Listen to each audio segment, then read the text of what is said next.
यहाँ हम 145 नंबर की गाथा पर चर्चा कर रहे हैं, जिसमें निर्जरा का मुख्य कारण बताया गया है। ठीक है। और निर्जरा के मुख्य कारण में क्या बताया गया है कि निज आत्मा में निश्चल ध्यान, वही निर्जरा का मुख्य कारण है। और निज आत्मा में निश्चल ध्यान कौन लगाएगा? जो आत्मा को जानेगा, उसका अनुभव करेगा, उस वही उसमें उसमें ही अपना उपयोग लगा के रखेगा, उसको ही ध्यान कहते हैं। ठीक है। आत्मा को जानना वो ज्ञान है, आत्मज्ञान। और आत्मा को ही जानते ही रहना, वही तो ध्यान है। ठीक है। मग्नता। और वह किसको होगा? कि जो संवर से युक्त होगा, और जिसे आत्मार्थ ही जिसका प्रयोजन है। मतलब आत्मा अपनी पूर्ण शुद्ध अवस्था को प्राप्त हो, इसके प्रयोजन से ही जो निरंतर प्रयत्न कर रहा है, ऐसा जीव ही अपने आत्मा को जानेगा और उसमें मग्न होगा, उसका ध्यान करेगा, तो उसको ही निर्जरा होगी। इस तरह यहां मुख्य कारण बताया आत्मा का ध्यान, और उसकी पात्रता बताई कि वो कैसा होना चाहिए, वो जीव कि संवर से युक्त होना चाहिए, और वह आत्मार्थ का साधक होना चाहिए, जिसका अपने प्रयोजन का ही जिसको महत्व मुख्यता हो, ऐसा होना चाहिए। और जो आत्मा को जानने वाला हो, आत्मा का अनुभव करता हो, ऐसा होना चाहिए। वो ही आत्मा में ध्यान लगाएगा, और उसको ही कर्मों की निर्जरा होगी। ठीक है। इस तरह है। यहाँ पात्रता भी बता दी, कारण मुख्य कारण भी बता दिया, और निर्जरा बता दी। ठीक है। तो इस तरह संवर पूर्वक निर्जरा होगी, तो उस जीव को ही वह निर्जरा कार्यकारी होगी, और वह जीव मोक्ष की प्राप्ति करेगा। अभी यहां हमने टीका पढ़ी तो है, लेकिन उसका अर्थ अभी समझना बाकी है, तो वो समझते हैं। फिर किसी को कोई और प्रश्न होगा तो उस पर भी चर्चा करेंगे।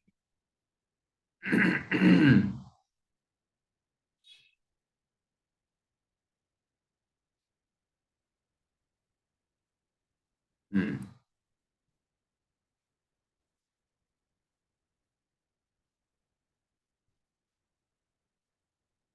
यह निर्जरा के मुख्य कारण का कथन है। ठीक है। संवर से अर्थात, संवर की चर्चा पहले हो चुकी है ना, तो वही यहां संक्षेप में वापस दोहरा रहे हैं। संवर से अर्थात शुभाशुभ परिणाम के परम निरोध से युक्त। संवर से युक्त अर्थात शुभाशुभ परिणाम के परम निरोध से युक्त, मतलब बिल्कुल भी शुभ शुभ परिणाम उत्पन्न नहीं हो रहे। ठीक है। ऐसा जो जीव, ऐसा जो जीव है, जो भी जीव, हम भी हो सकते हैं, हम भी ऐसी अवस्था को प्राप्त कर सकते हैं, है ना। जो चौथे गुण स्थान वाले हैं, पांचवें गुण स्थान वाले हैं, जो आदि छठवें आदि गुण स्थान वाले मुनराज हैं, और श्रेणी वाले हैं, आगे आगे बढ़ रहे हैं, 12वें गुण स्थान में भी हैं, और भी आगे हैं। संवर तो 14वें गुण स्थान में भी हो रहा, परम संवर, है ना। तो ये भूमिका के अनुसार यथा योग्य समझना चाहिए। तो यहां पर क्या कहा कि शुभाशुभ परिणाम के परम निरोध से युक्त ऐसा जो जीव वस्तु स्वरूप को बराबर जानता हुआ, वस्तु स्वरूप को बराबर मतलब भली भांति जानने का तात्पर्य क्या है कि हे उपादेय तत्व को बराबर जानता हुआ। कि ये जो हमने 7 तत्व जाने, 9 पदार्थ जाने, 5 अस्तिकाएं जाने, 6 द्रव्य जाने, उनमें हे क्या है और उपादेय क्या है, कौन है। ठीक है। तो इस बात का यदि ज्ञान नहीं है तो उपादेय को उपादेय कैसे करेगा। और छत्र चूड़ामणि ग्रंथ में हमने पढ़ा था कि हे उपादेय के ज्ञान से रहित शास्त्र ज्ञान बोझा ढोने के समान है। याद आया? पढ़ा था ना। बोझा ढोने के समान है वो सारा ज्ञान, यदि हे उपादेय का ज्ञान नहीं है तो। 9 पदार्थों में अजीब गेय है, पुण्य पाप आश्रव बंध हे हैं, छोड़ने योग्य, और संवर निर्जरा एक देश उपादेय हैं, क्योंकि मोक्ष मार्ग है, वो मार्ग है और छूट जाएगा, प्रारंभ भी होगा और वो छूट भी जाएगा, है ना। और मोक्ष वह सर्वथा उपादेय है, प्रकट करने की अपेक्षा, मोक्ष प्रकट करने की अपेक्षा सर्वथा उपादेय है। और निज जीव तत्व, अपना निज निर्विकार शुद्ध चैतन्य आत्मा, जिसके ध्यान की बात यहां की जा रही है, वह परम उपादेय है, आश्रय करने की अपेक्षा परम उपादेय है, वही श्रद्धान ज्ञान और लीन होने लायक तत्व है। ठीक है ना। ये उपादेय का ज्ञान नहीं होगा तो फिर क्या होगा बताइए। और अजीब को यहाँ पर जैसे हे उपादेय में यदि लिया जाए तो वहां तो हे गे उपादेय में अपन गे में लेते हैं, लेकिन हे उपादेय अकेला हो तो हे में ही लेंगे। द्रव्य संग्रह की 15वीं गाथा की उत्थानिका में भी पढ़ा था हमने, और यहाँ पंचास्तिकाय संग्रह में भी जहां अजीब का प्रकरण प्रारंभ हुआ था वहां भी हमने पढ़ा था कि हे तत्व के ज्ञान से उपादेय तत्व का ज्ञान स्पष्ट होता है ना, पक्का होता है। तो उपादेय तत्व के ज्ञान के प्रयोजन से ही हे तत्व को जाना जाता है, कि जो जो अजीब बताया जाए तो समझ जाना है कि ये जीव नहीं है, मतलब ये मैं नहीं, तो ये लगाते जाना। ठीक है, तो वो हे है। तो ऐसा यहां कह रहे हैं कि वस्तु स्वरूप को संवर से अर्थात शुभाशुभ परिणाम के परम निरोध से युक्त ऐसा जो जीव वस्तु स्वरूप को हे उपादेय तत्व को बराबर जानता हुआ पर प्रयोजन से जिसकी बुद्धि व्यावृत्त हुई है, पर के प्रयोजन के से दूसरे का प्रयोजन, दूसरे से प्रयोजन, दूसरा कोई प्रयोजन, है ना, सब तरह के अर्थ लगा लेना। तो उससे जिसकी बुद्धि पूरी तरह से व्यावृत्त हो गई है, मतलब हट गई है, जिसे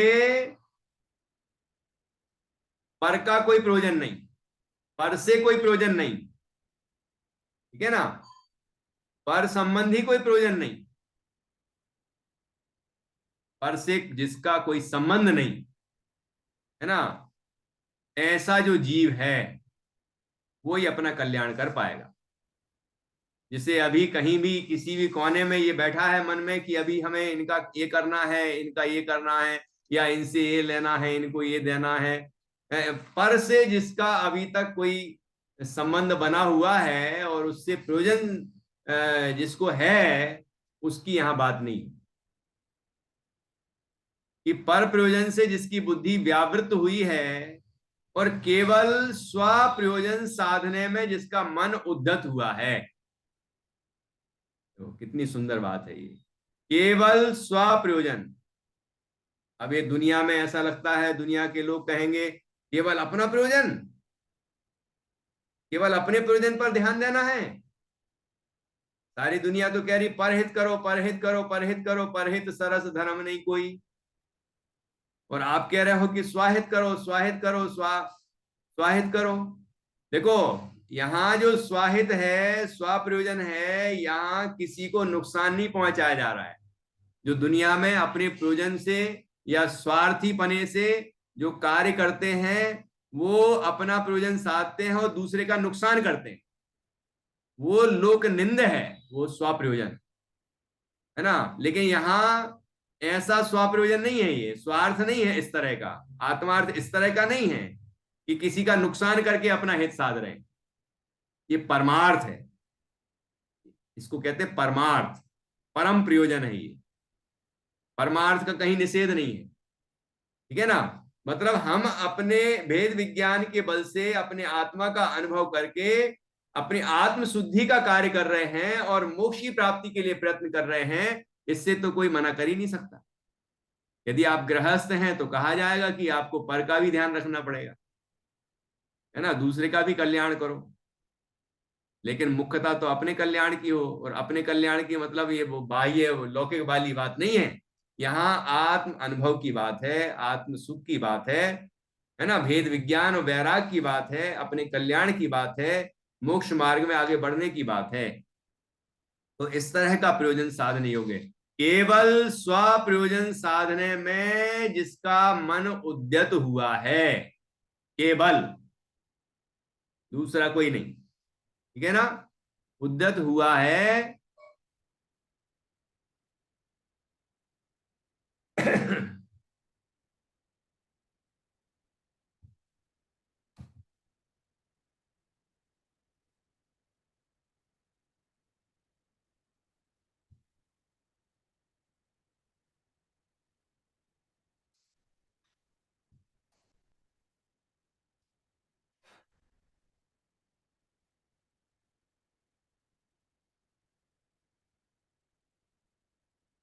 एक से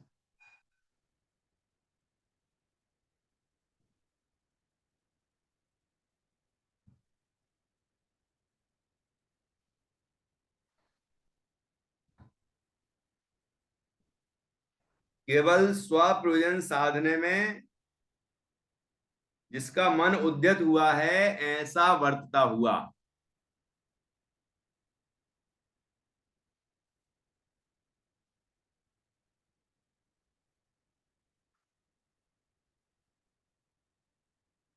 देखिए, और केवल स्व प्रयोजन साधने में जिसका मन उद्यत हुआ है, मन का अर्थ है मति, बुद्धि, भाव, परिणाम, जिसके इस तरह के परिणाम लगे हुए हैं, ठीक है ना। उद्यत हुआ है, उद्यत हुआ है अर्थात तत्पर हुआ है ना, उस तरफ ही मन लगा हुआ है, बुद्धि लगी हुई है, प्रयत्न है उस तरफ ही, उत्साह है उस तरफ का ही। केवल स्वप्रयोजन साधने में जिसका मन उद्यत हुआ है, ऐसा वर्तता हुआ, आत्मा को सोपलब्धि से उपलब्ध करके, आत्मा को मतलब स्वयं को, सोपलब्धि मतलब स्वयं की उपलब्धि, स्वयं को प्राप्त करना, स्वयं की सोपलब्धि से उपलब्ध करके, स्वयं की उपलब्धि से उपलब्ध करना है। मतलब क्या हुआ ये, कि स्वयं को खो गया है जो उपलब्ध करना है, कि नहीं स्वयं तो नहीं खोया, लेकिन स्वयं, स्वयं का अनुभव नहीं किया इस जीव ने, ठीक है, तो उसका अनुभव करें। और स्वयं, स्वयं का अनुभव होने पर क्या होगा, कि जैसा है वैसे ही आत्मा मिलेगा, लेकिन पर्याय में नहीं है ना वैसा, तो वो उपलब्धि कहलाती है। प्राप्त की प्राप्ति जो है वो उपलब्ध हो गया, मतलब प्रकट हो गया। पर्याय में उपलब्धि होती है, वस्तु तो उपलब्धि है, ठीक है, मतलब पर्याय में ही अनुभूति होती है, पर्याय में ही स्वीकृति होती है, पर्याय में ही शुद्धि की, शुद्ध आत्मा शुद्ध रूप से प्रकट होता है। इसको कहते हैं सोपलब्धि से उपलब्ध। आत्मा को सोपलब्धि से उपलब्ध करके अर्थात अपने को स्वानुभव द्वारा अनुभव करके, ठीक है, स्वयं की अनुभूति, आत्मानुभूति द्वारा उपलब्ध करके, अनुभव करके, उपलब्ध करके अर्थात अनुभव करके, क्या करता है कि गुण गुणी का वस्तु रूप से अभेद होने के कारण उसी ज्ञान को अर्थात स्वा को, स्वा के द्वारा अविचल परिणति वाला होकर संचेतता है। ये देखो आ गया कि नहीं, गुण गुणी का वस्तु रूप से अभेद होने के कारण, अभी बताया था कि नहीं, कि ज्ञान कहा है तो यहां ज्ञान को स्वा कह रहे हैं, है ना, ज्ञान को अनुभवने की बात कर रहे हैं। तो ज्ञान का तात्पर्य क्या हो गया, यहाँ गुण गुणी का अभेद करके कथन किया, तो यहाँ ज्ञान का अर्थ आत्मा ही है ना, यहाँ किया ना अर्थ। गुण गुणी का वस्तु रूप से अभेद होने के कारण वस्तु स्वरूप की दृष्टि से देखें तो गुण और गुणी एक ही वस्तु है, प्रदेश भी एक ही है ना। तो गुण गुणी का वस्तु रूप से अभेद होने के कारण उसी ज्ञान को, उसी ज्ञान को जिसको आत्मा, जिस ज्ञान को हम आत्मा कह रहे हैं, उस ज्ञान को, ज्ञान स्वरूप आत्मा को अर्थात स्व को, स्वयं को स्व द्वारा ही, आत्मा को आत्मा के द्वारा ही, मतलब ज्ञान को ज्ञान के द्वारा ही, ज्ञान स्वरूप आत्मा को ज्ञान के द्वारा ही अपने ज्ञान से ज्ञान स्वरूप आत्मा का अनुभव करना। ठीक है। अविचल परिणति वाला होकर संचेतता है कि ऐसा ध्यान कर रहा है अपने स्वरूप का कि वहां वहां से ध्यान विचलित नहीं होता, भटकता नहीं है, ऐसा एकाग्र हो जाता है अपने ज्ञान स्वरूप आत्मा की अनुभूति का। ठीक है।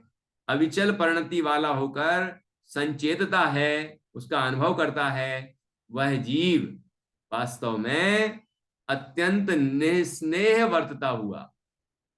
नेह स्नेह, यहां स्नेह के दो अर्थ होते हैं ना। स्नेह का एक अर्थ होता है तेल, स्नेह का एक अर्थ होता है किसी से स्नेह मतलब राग। ठीक है, जैसे तेल में चिकनापन होता है, ऐसे ही राग में चिकनापन होता है ना। लेकिन तेल का चिकनापन वो पौद्गलिक है, और राग का चिकनापन वो अरूपी है। वो कैसा है चिकनापन, उसको क्यों कह रहे हैं कि जैसे तेल लगा हो किसी व्यक्ति के शरीर में तो उससे धूल चिपकती है, ऐसे ही हमारे परिणाम यदि राग रूप होते हैं तो कर्म रज चिपकती है। इसलिए उस राग को स्नेह कहा है, चिकनापन कहा है, स्निग्धता कही है उसमें। कोई पुद्गल जैसी चिकनापन स्निग्धता थोड़ी होती है उसमें, क्योंकि स्निग्ध रूक्षत्व रूक्षत्व जो है वो सब पुद्गल के परिणाम है, जीव के गुण नहीं है वो। ठीक है। तो यहां पर कह रहे हैं कि जब जीव अपने स्वरूप में लीन हो जाता है तो उसके परिणामों में स्नेह उत्पन्न ही नहीं होता, मतलब राग उत्पन्न ही नहीं होता। ना राग होता है, ना द्वेष होता है, ना मोह होता है, ना कोई विकार नहीं होता है ना। विकार रहित हो जाता है, निस्नेह निर्विकार हो जाता है, निस्नेह वर्तता हुआ, मोह राग द्वेष रहित वर्तता हुआ, जिसको स्नेह के लेप का संग प्रक्षीण हुआ है। मतलब स्नेह का लेप जो है, मतलब राग का लेप, विकार जो है वह जिसके समाप्त हो गया है। कर्म के आश्रव का कारण जो राग है वो राग ही समाप्त हो गया। ठीक है। प्रक्षीण हुआ है, ऐसे शुद्ध स्फटिक के स्तंभ की भांति, जो शुद्ध स्फटिक मणि होता है उसका स्तंभ मतलब खंबा, उसकी भांति पूर्वोपार्जित कर्म रज को खिरा देता है। जैसे स्फटिक का जो स्तंभ होता है उसमें कोई रज नहीं होती, कोई धूल नहीं लिपटी होती, वो बिल्कुल साफ सुथरा होता है कि उसमें अपनी शकल देख लो, मतलब या हमें सब आर पार भी दिखता है। ठीक है ना, इस तरह बिल्कुल स्वच्छ होता है, जो भी पर्दा वहां लगा दो आसपास तो वो उसमें दिखने लग जाता है, एकदम स्वच्छ हो जाता है वो। तो ऐसे ही जब कर्म रज हट जाते हैं तो आत्मा का जो स्वरूप है शुद्ध स्वरूप वो प्रकट हो जाता है, तो पूर्वोपार्जित कर्म रज को हिरा देती है। ऐसे यहाँ पर उस आत्मा की अनुभूति की, आत्मा के ध्यान की यहाँ पर महिमा गाई है, जो कि निर्जरा का मुख्य कारण है। ठीक है, फिर से पढ़ता हूं, जो जो बिंदु यहाँ पर आए हैं एक बार दोहरा देंगे, जिससे कोई बिंदु छूटा नहीं हो। संवर से अर्थात सुभाषु परिणाम के परम निरोध से युक्त ऐसा जो जीव वस्तु स्वरूप को अर्थात हे उपादेय तत्व को बराबर जानता हुआ, पर प्रयोजन से जिसकी बुद्धि व्यावृत हुई है और केवल स्वप्रयोजन साधने में जिसका मन उद्यत हुआ है, ऐसा वर्तता हुआ आत्मा को सोपलब्धि से उपलब्ध करके, अर्थात अपने को स्वानुभव द्वारा अनुभव करके, गुण गुणी का वस्तु रूप से अभेद होने के कारण उसी ज्ञान को स्व द्वारा अविचल परिणति द्वारा अविचल परिणति वाला होकर संचेतता है, मतलब अनुभव करता है, ध्यान करता है।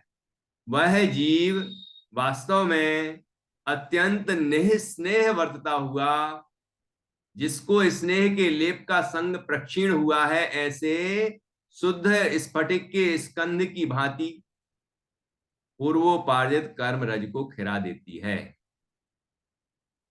खिरा देता है होना चाहिए, क्योंकि होकर संचेतता है वह जीव, है ना, खिरा देता है। जीव के का क्रियावचन है ये, तो खिरात देती है नहीं है होना चाहिए, खिरात देता है, ये मिसप्रिंट हो गया। ठीक है। इस तरह हमने ये 145वीं गाथा की यहाँ पर चर्चा पूर्ण की। 145वीं गाथा एक बार पुनः हम पढ़ेंगे और उसके बाद हम जिनवाणी स्तुति करेंगे। यदि किसी को प्रश्न हो तो पूछ सकते हैं। जो संवरेण जुत्तो अपठप साध गोहि पर अपाणम मुनिऊण झादिनियदम प्राणम सो संधुणोदिकम रयम।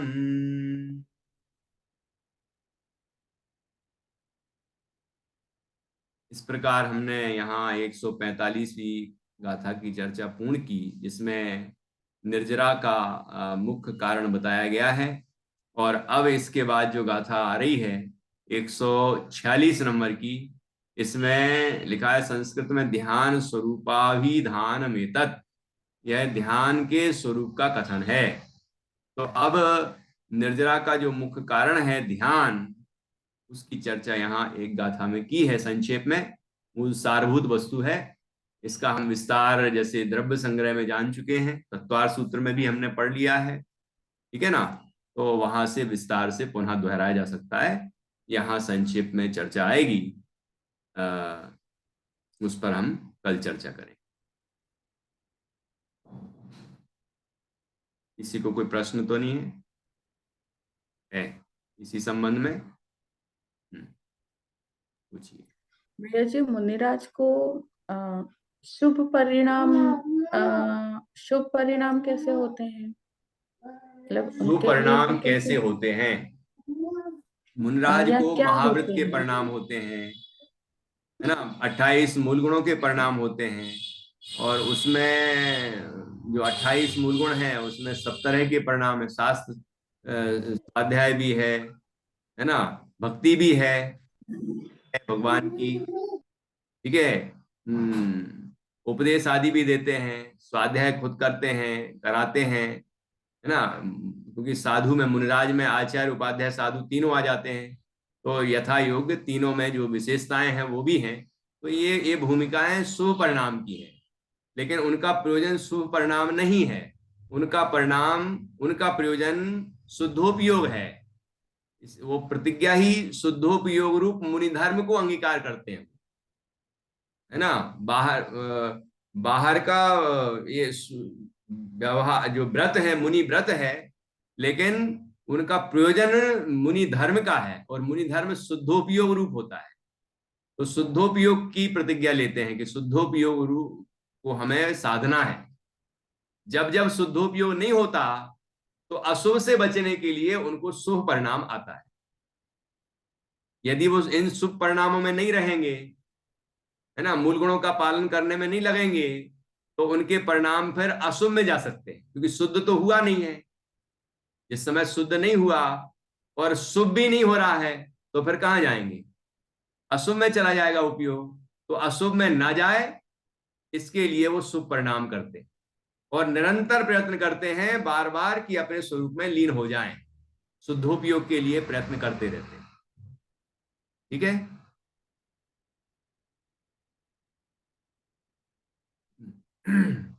चलिए, और किसी को कोई प्रश्न? ठीक है ना, विषय तो स्पष्ट है। अब हम जिनवाणी स्तुति करेंगे। हाँ जी।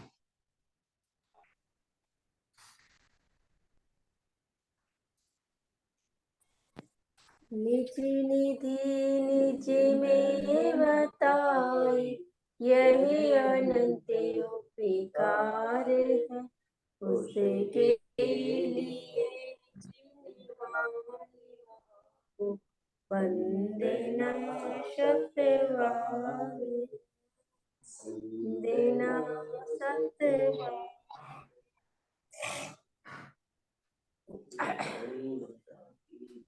बोल द्वादशांग जिनवाणी माता की जय। जिन धर्म की जय। सभी 9 बार नमोकार मंत्र के माध्यम से पंच परमेष्टि